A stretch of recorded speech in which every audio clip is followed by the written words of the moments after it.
All right. Hello, doctor. How are you? I'm doing fine, thanks. Glad to Thank you be for here. coming. Thank you for coming on the show. I appreciate it. What is your area of expertise? Well, different people would have different answers to that, but basically, I've been a businessman for 30 years, and then sold my business and started to write about business and spirituality. And so my avocation, which is spirituality, has moved into the forefront now, but I combine the two and show how they're interconnected. Okay, that's not something that people would immediately assume are connected, especially in a capitalist society. We seem to be kind of far away from spirituality when it comes to making money and material possessions, right? They aren't they kind of conflicting concepts? Well, that's what you would think, and that's why we have some of the problems we have today because we're too focused on the material, on the making money and making things, when in fact we're spiritual beings having a physical experience rather than the other way around. So a lot of our problems are the result of having the thing mixed up and focusing on the wrong area.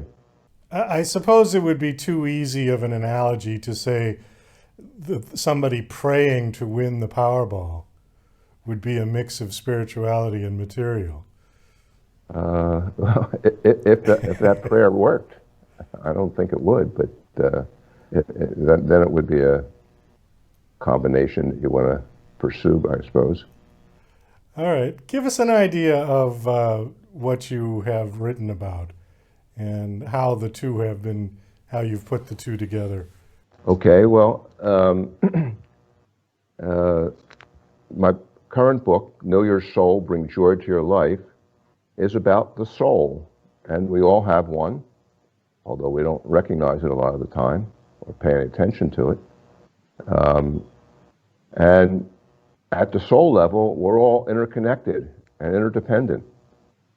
And and on the physical level, that really is the same, except we don't recognize it most of the time.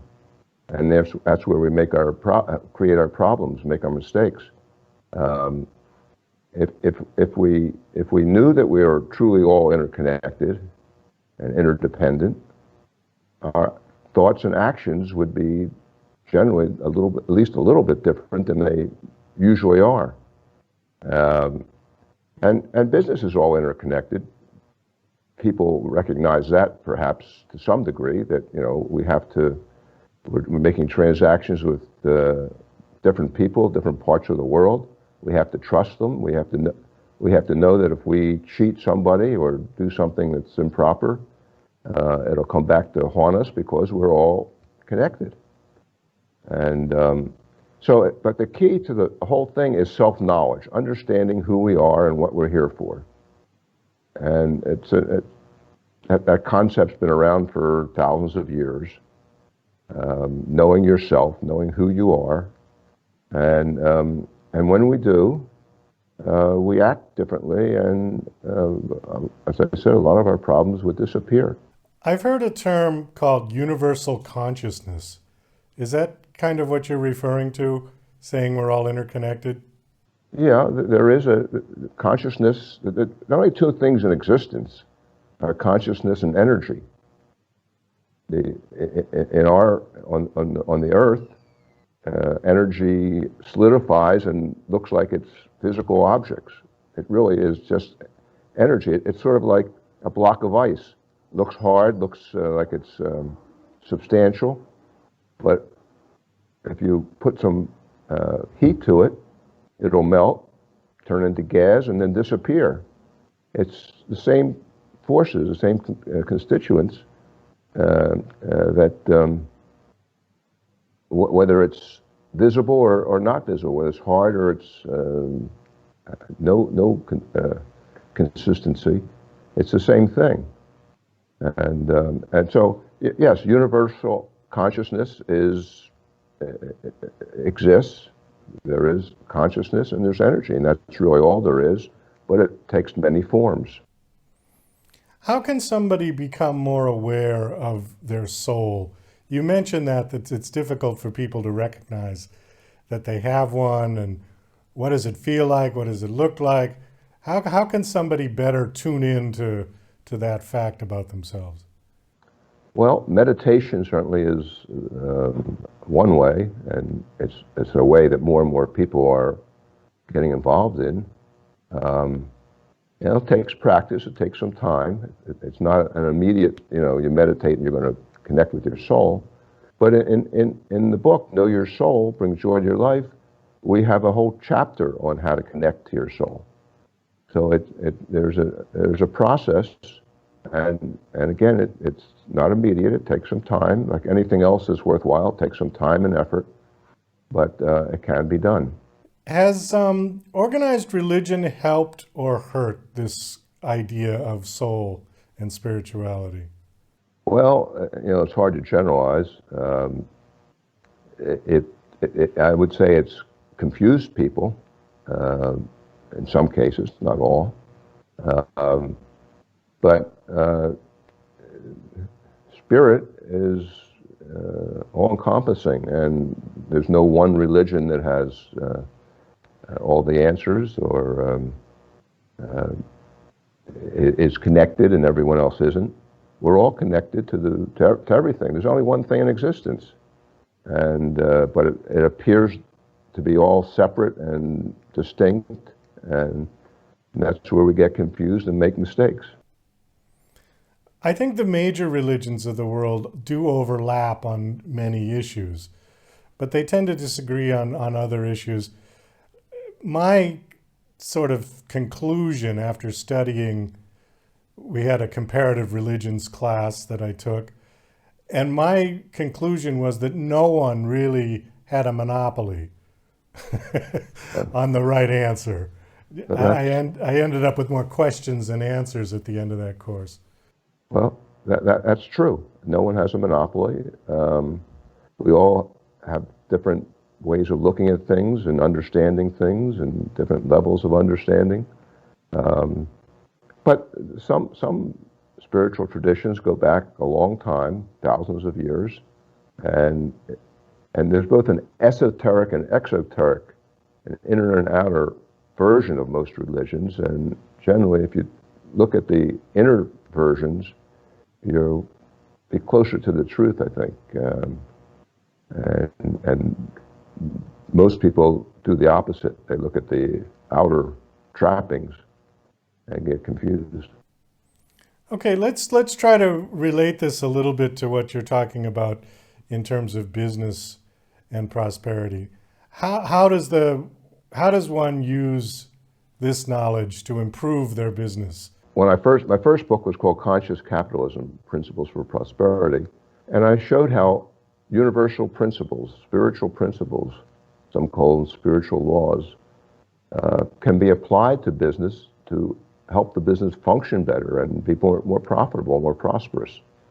And it's really, it's another way of saying this is, these are what were referred to as social responsible business practices. They're now called by different names: corporate social responsibility, environmental, social, and governance principles. But they're all the same thing. They're about how to see how we're all connected in business, how if we treat people properly, whether they're our customers or our employees or our suppliers or the environment, if we treat them properly, we'll benefit. The business will benefit. Lower costs, more productivity, more loyalty.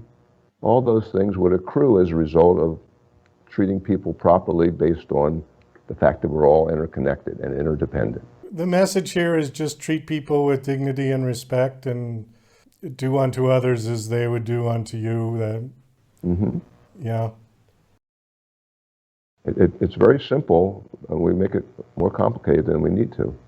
Do you think greed is one of the driving forces in capitalism that is getting in the way of this idea? Yeah, absolutely. Selfishness and short-sightedness is what the two I would pick out. Um, but certainly it's greed. It's wanting more than let's put it this way: there are enough resources to go around for everybody, but if one group has the majority of them, then there's going to be all kinds of conflicts over how do those who don't have enough get what they need, and greed is one of the major problems in the world today, and it's resulted in this inequality that is rampant and unsustainable. I saw that you did some speaking in China, in the People's Republic of China. Yes. When was that? What year were you over there? I've been there 9 times over the last 20 years, and have spoken to probably 50 or more audiences there, from government officials to businesses to academic audiences. So I've done a lot of work over there. My books were translated into Chinese and published there, and I helped introduce some ideas to China that have been widely accepted, actually, much to my surprise. What was your takeaway from all of that experience? Well, one takeaway was we're all the same. There are different forms of government, and some of them have idiosyncrasies and policies that I don't agree with, but the people are all the same. And they have the same needs, the same desires, the same fears. And if we recognize that and again treat people like they're like we want to be treated, the world would be a lot better place, and we would have a lot fewer problems. Has the system of government in China, has that at all helped to level the playing field, to eliminate or reduce greed, and to recognize equality amongst people, or not? To some degree, there's still people there that are greedy. Again, it's a basic human nature that you can choose that if you want. But I don't know that it hasn't eliminated it. I think that it has. There is a greater sense of equality and caring for other people over there, and there's not quite the materialistic emphasis as there is here. Although again, in certain spots that has grown up. So we're all in different stages of development, different stages of understanding.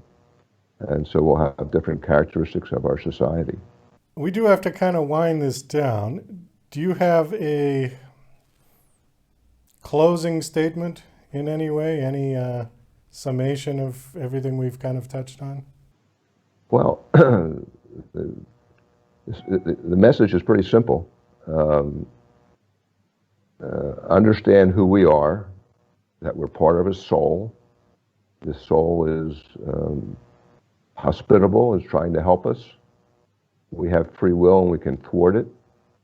But to the extent that we live in accordance with our soul's desires and intentions, treating everybody as part of an independent, interconnected whole, we'll have a much better world and have a much more fulfilling life. Do you have a website that you want to give out that people can come check out your books? Sure. It's www.consciousthinking.com. Consciousthinking.com. Okay. And that has links to everything? It does, yes. And the book is on Amazon and easy to procure. Well, thank you so much for coming on the show and sharing with us. I appreciate it. It was nice meeting you. And